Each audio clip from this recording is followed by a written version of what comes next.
ইরানের পারমাণবিক কর্মসূচিতে বাধা দিতে শুক্রবার ভোররাতে অপারেশন রাইজিং লায়ন নামে ইরানে হামলা চালায় ইসরায়েল।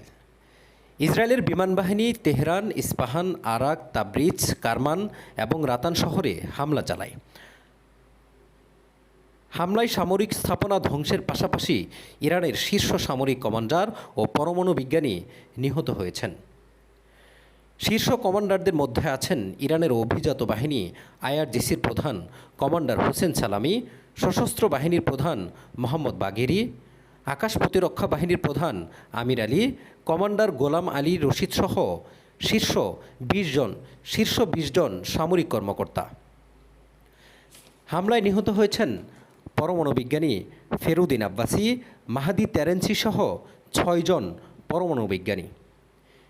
ইসরায়েলের হামলায় এখন পর্যন্ত ৭৮ জনের নিহতের খবর পাওয়া গেছে। আহত হয়েছেন প্রায় ৩ শতাধিক ইরানি।